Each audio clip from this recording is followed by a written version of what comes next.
ہمارے ساتھ ڈاکٹر مختار صاحب موجود ہیں جی. ڈاکٹر مختار صاحب جو ہیں یہ 6 سال کوریا میں مقیم رہے ہیں اور پچھلے 17 سال سے جو ہے وہ کورین پڑھا رہے ہیں اور ہزاروں کے حساب سے جو اسٹوڈنٹس ہیں ان کو کوریا میں منتقل کر چکے ہیں. 6 سال یہ وہاں پر مقیم رہے ہیں اور انہوں نے بڑا بغور مشاہدہ کیا ہے کہ کوریا میں اور پاکستان میں جو ہے وہ کاروبار اس میں کیا ڈفرنس ہے. آج ہم ان سے کچھ سوال کریں گے کہ کوریا میں کون سے ایسے کاروبار ہیں جو بہتر ہیں جو پاکستان میں کیے جا سکتے ہیں, یا کیا ایسی چیزیں ہیں جو کوریا میں اور پاکستان میں ڈفرنٹ ہیں کاروبار کی سینس سے. تو جی ڈاکٹر صاحب کیسے ہیں آپ؟ ٹھیک ہیں الحمدللہ جی بالکل ٹھیک ٹھاک. ڈاکٹر صاحب ہمارا پہلا کویسچن آپ سے یہ ہے, ہم آپ سے پوچھتے ہیں کہ اگر آپ کو کاروبار کرنا ہو یا آپ کسی پاکستانی کو کاروبار کا مشورہ دیں تو آپ کیا بتائیں گے کہ جو کاروبار ہے وہ پاکستان میں زیادہ آسان ہے یا پھر کوریا میں؟ جی اگر دیکھا جائے نا پاکستان کے لحاظ سے تو پاکستان جو ہے نا اس سینس میں اگر دیکھیں تو پاکستان کاروبار کے لیے ایک جنت ہے. آپ پاکستان کے لیے کاروبار کا شروع کرنے کے لیے کوئی اتنی زیادہ جو پاپڑ نہیں بیلنے پڑتے. پاکستان میں ڈاکومنٹیشن کی بھی اتنی زیادہ ضرورت نہیں ہوتی جتنی کوریا میں ہوتی ہے. تو پاکستان میں تو آپ کوئی چھوٹا بزنس بھی ہے اس کو آپ بغیر رجسٹریشن کے شروع کرتے ہیں اور آپ کو نہ کوئی اتنی زیادہ ڈاکومنٹیشن کی ضرورت ہوتی ہے, صرف NTN جو ہے نا وہ لیتے ہیں اور آپ جو ہے کاروبار سٹارٹ کر لیتے ہیں. تو کوریا میں جو کاروبار ہے وہ اسمال انڈسٹری بھی, آپ چھوٹے سے چھوٹا جو کاروبار ہے وہ بھی کافی جو ہے نا وہ آپ کو رجسٹر کرنا پڑتا ہے. تو اس کے بغیر رجسٹریشن کے بغیر اور باقاعدہ ایک پروسیس کے تحت یہ سارا وہاں سے جو ہے نا وہ شروع ہوتا ہے. کاروبار کی جو ہے نا وہ پاکستان جو ہے نا وہ کاروبار کے لحاظ سے اس لحاظ سے اگر آپ دیکھیں تو پاکستان بہت فیوریٹ کنٹری ہے چھوٹی اسمال انڈسٹری کے لحاظ سے. لیکن چونکہ یہاں پہ اتنی زیادہ اپرچونٹیز نہیں ہیں تو اس وجہ سے یہاں پہ جو مسائل درپیش ہوتے ہیں. لیکن کوریا میں کاروبار کی اپرچونٹیز بہت زیادہ ہیں اور لوگ جو ہے نا وہاں پہ ایک سسٹمیٹیکلی جو ہے نا وہ اسمال انڈسٹری ورک کر رہی ہوتی ہے. ایک پورا ایک نیٹ ورک ہے جو ملٹی نیشنل جو کمپنی ہے وہ بیسیکلی اسمال انڈسٹریز کو سپورٹ کرتی ہیں. تو وہ اسمال انڈسٹریز سے ہی جو ہے نا ملٹی نیشنل کی جو پروڈکٹ ہے وہ بیسیکلی اسمال انڈسٹریز میں جو ہے نا وہ تیار کی جا رہی ہوتی ہے. جی ڈاکٹر صاحب آپ ٹھیک کہہ رہے ہیں. جب میں دبئی میں تھا تو مجھے ایکسپیرینس ہوا, بزنسز سے میں گزرا, تو میں نے دیکھا کہ دبئی میں ایک کمپنی, مثال کے طور پر آپ کو کوئی کنسٹرکشن کی یا کوئی بھی کمپنی چھوٹی سروسز کی کمپنی رجسٹرڈ کروانی ہے تو آپ کو 30,000 درہم جو ہے اس کی رجسٹریشن کاسٹ پڑ جاتی ہے. اب 30,000 درہم آپ پاکستان کے لحاظ سے دیکھیں تو ایک بہت بڑی رقم ہے. پاکستان میں اتنے میں کاروبار شروع ہو جاتا ہے جتنا وہاں رجسٹریشن ہے. پھر اس کے لیے آپ کو اسپیسیفک آفسز لینے پڑیں گے, اس کے ساتھ آپ کو امپلائیز کی اسٹرینتھ شو کرنی پڑے گی, امپلائی کا میڈیکل شو کرنا پڑے گا, امپلائی کا جو ہے آپ کا انشورنس پالیسیز وہ شو کرنی پڑیں گی. تو اگر ان شارٹ کہا جائے تو جیسا کہ آپ نے بھی بتایا کہ کوریا اور جو بھی فارن کنٹریز ہیں ایون کہ مڈل ایسٹ, ان میں کاروبار کرنا بہت مشکل ہے ایز کمپیئر ٹو پاکستان, جہاں پر آپ نے ایک کاروبار کا نام رکھنا ہے, FBR سے رجسٹرڈ کروانا ہے اور آپ کا کاروبار شروع ہو گیا. ڈاکٹر صاحب مجھے یہ بتائیے گا کہ کوریا, جاپان اور چائنا کیسے انہوں نے اپنی اکانومی کو بہتر کیا ہے اور وہ ماڈل کیسے ہم پاکستان میں لا کر اپنے جو حالات ہیں اور اپنی اکانومی ہے اس کو بہتر کر سکتے ہیں؟ خاص کر کے میں کوریا کے حوالے سے بتاؤں گا تو انہوں نے زیادہ جو ہے نا وہ فوکس کیا اسمال انڈسٹری پہ. آپ نے وہاں پہ کوریا میں ہم نے دیکھا ہے کہ وہ باقاعدہ انہوں نے مختلف انڈسٹریل زون بنائے ہوئے ہیں اور انڈسٹریل زون میں اسمال انڈسٹریز بہت زیادہ جو ہے نا وہ ورک کر رہی ہوتی ہیں. اچھا, وہ اسمال انڈسٹری کا کنسیپٹ یہ ہے وہاں پہ کہ جو بڑی کمپنی ہے جو لائک سیمسنگ ہو گئی, لائک ہنڈائی ہو گئی, میں ان کی آپ کو مثال دیتا ہوں. تو یہ جو کمپنی ہے یہ اسمبلنگ کرتی ہیں بیسیکلی, لیکن ان کی جتنی بھی جو فرض کریں ایک گاڑی کسی نے ہنڈائی نے بنانی ہے تو اس کی جو ایک بولٹ ہے وہ کسی اور جگہ پہ بن رہا ہوگا, اس کا کوئی ڈور ہے تو کہیں اور جگہ پہ کہیں اور اسمال انڈسٹری میں بن رہا ہوگا. اسی طرح انجن کا جو پارٹس ہیں اس چھوٹے چھوٹے پارٹ جو ہے نا وہ مختلف جگہ پہ بنائے جا رہے ہوتے ہیں. ایون کہ پوری گاڑی کا جو ہے نا آپ دیکھیں وہ جتنے بھی اس گاڑی میں اکوپمنٹس لگتے ہیں, جتنے بھی پارٹس لگتے ہیں, تو مختلف انڈسٹری اسمال انڈسٹری جو ہے نا وہ اس کو بنا رہی ہوتی ہے اور جو ہے نا وہ معیار مقرر کیا ہوتا ہے. ایسا نہیں کہ وہ ایسے ہی کوئی اسمال انڈسٹری کا پورا ایک معیار ہے بنایا گیا ہے, وہ پورے اس پہ بڑا جو ہے نا وہ فوکس کیا جاتا ہے اور بڑی اس چیز کو دیکھتے ہیں کہ کوالٹی کو بڑا دیکھتے ہیں کہ کوالٹی کو کیسا جو ہے نا وہ کوالٹی پہ سب سے زیادہ جو ہے نا وہ زور دیا جاتا ہے. تو اسمال انڈسٹری وہاں پہ اگر آپ ایسی کمپنی جو 2 بندوں پہ افراد ہے تو ایسی کمپنی وہاں پہ آپ کو شروع کرنے کے لیے رجسٹر کرنی پڑتی ہے. اس کے علاوہ آپ دیکھ لیں یہ کہ وہاں پہ پاکستان کا جو ایم او یو سائن ہوا ہے اس میں بھی یہ ہے کہ ایسی کمپنی جو 5 ورکر یا 5 سے زیادہ اور 50 سے کم جو ہے وہ بیسیکلی اسمال انڈسٹری میں آ جاتے ہیں. تو ان میں جو ہے نا وہ پاکستانی ورکرز جو ہے نا وہ وہاں پہ جاتے ہیں. تو وہی کمپنی بلا سکتی ہے, نہ اس سے چھوٹی والی کمپنی بلا سکتی ہے, نہ 50 سے زیادہ والی جو ہے نا وہ کمپنی بلا سکتی ہے ان کو. تو بیسیکلی یہ جو انڈسٹری میں پاکستان میں بھی یہ ہے, پاکستان میں سب سے بڑی پرابلم یہ ہے کہ یہاں پہ جتنی بھی بڑی کمپنی ہیں وہ پاکستان سے جو ہے نا وہ نکل رہی ہیں, بھاگ رہی ہیں. لیکن ہمیں جو ہے نا وہ فوکس کرنا پڑے گا اسمال انڈسٹری پہ. تو اسمال انڈسٹری کو جب تک ہم اس کو اسمال انڈسٹری میں لوگوں کو پروموٹ نہیں کریں گے, چھوٹے جو انڈسٹریل زون نہیں بنائیں گے, اور جو اسمال انڈسٹری میں گورنمنٹ فیسیلیٹیٹ نہیں کرے گی, ان کو ٹیکس فری زون میں لے کر آئیں, ان کے لیے بجلی کی مخصوص جو ہے نا وہ اس میں کچھ رعایت دیں, بجلی کی جو چارجز ہیں وہ اس کو کم کریں تاکہ وہ پروموٹ ہوں, تاکہ اسمال انڈسٹری جو ہے نا وہ گرو کرے پاکستان میں.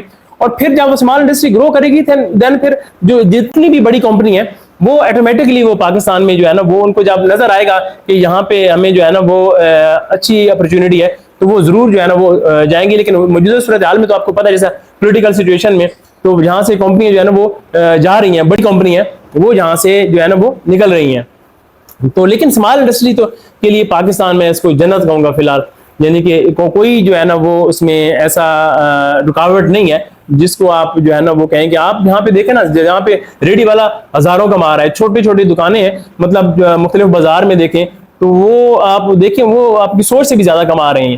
تو آپ اندازہ نہیں لگا سکتے وہ کتنا. میرا ایک دوست ہے فیصل آباد میں, اس نے بالکل وہاں پہ اس نے ایک چھوٹا سا 4x4 کا اس نے وہاں پہ انارکلی بازار ہے وہاں پہ اس نے وہ شاپ بنائی ہوئی ہے.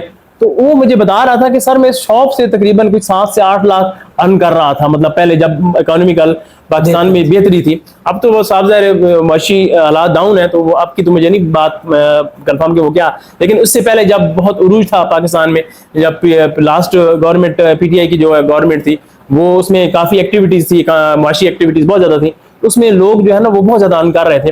لیکن اب موجودہ صورتحال میں پتہ نہیں کیا پوزیشن ہے, میں نہیں سمجھتا. لیکن اسمال انڈسٹری کے ذریعے جو ہے نا ہم ملک کو جو ہے نا وہ آگے اوپر بڑی ترقی دے سکتے ہیں اور آگے لے کے جا سکتے ہیں اس کو. جی, جو میں بات آپ کی ڈاکٹر صاحب سمجھا ہوں کہ جو ملٹی نیشنل کمپنیز ہیں وہ بھی پاکستان سے اس لیے جا رہی ہیں کیونکہ ایک فیوریبل انوائرمنٹ نہیں ہے, بلینز آف ڈالرز کی جو انویسٹمنٹ ہے وہ ان کی خطرے میں ہے.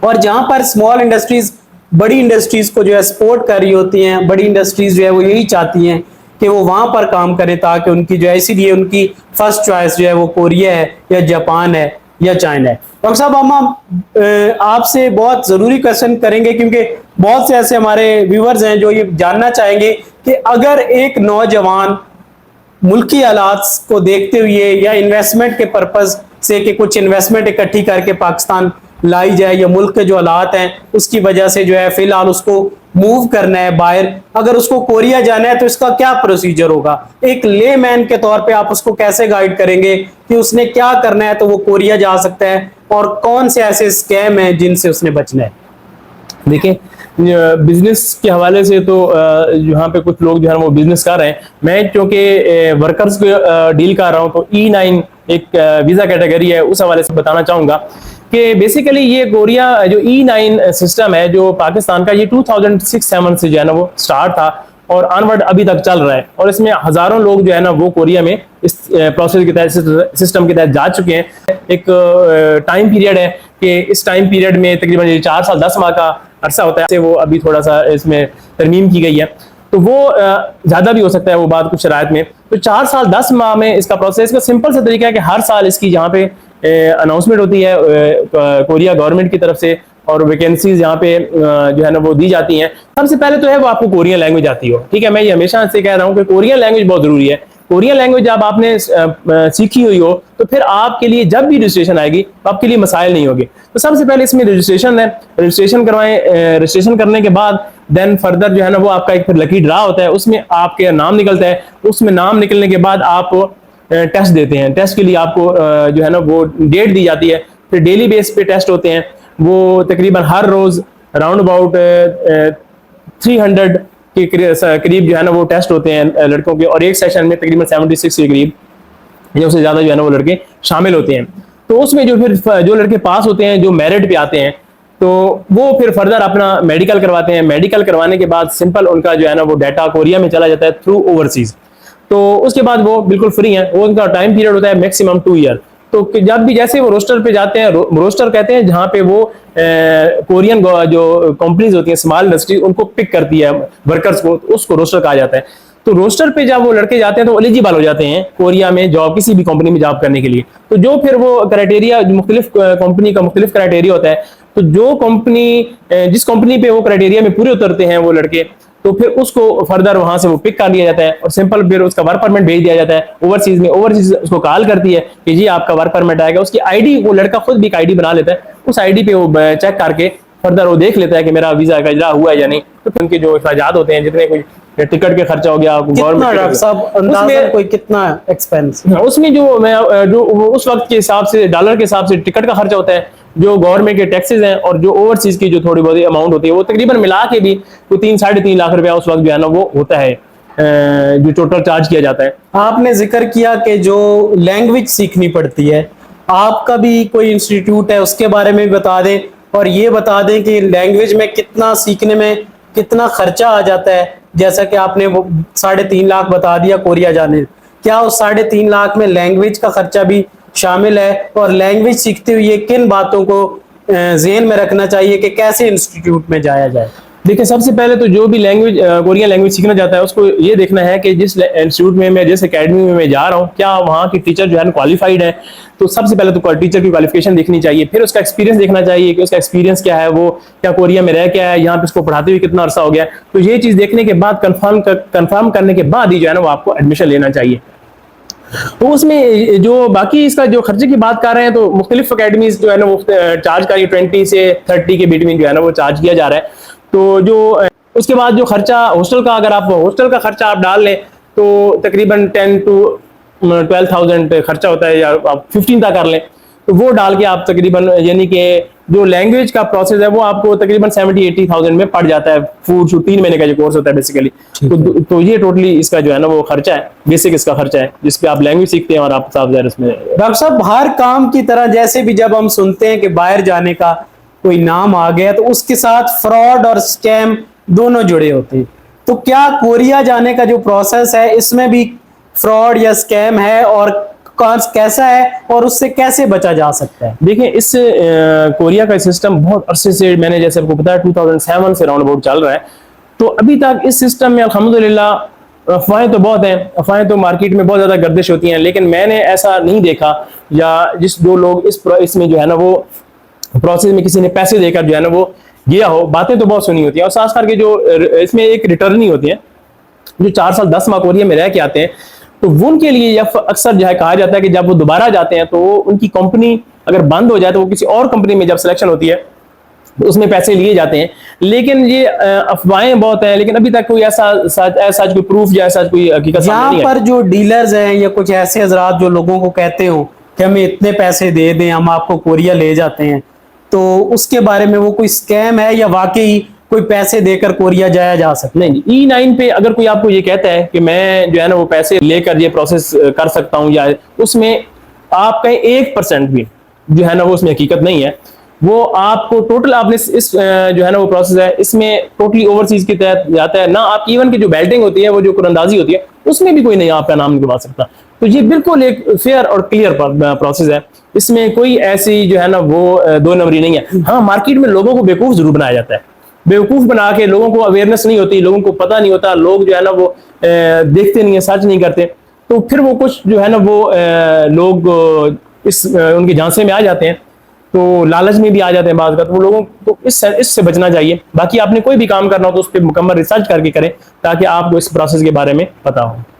ٹھیک ہے ڈاکٹر صاحب, آپ بھی کہیں پر پڑھا رہے ہیں یا آپ کا بھی کوئی انسٹیٹیوٹ ہے, اس کے بارے میں بتا دیجیے. ہاں جی, میرا انسٹیٹیوٹ ہے اسلام آباد میں, کھنہ پل ہے, کھنہ پل کے ساتھ ایک ایم دبئی ٹاور ہے, بہت موبائل ٹاور ہے, اس کے 2nd فلور پہ آفس نمبر 112 ہے میرا.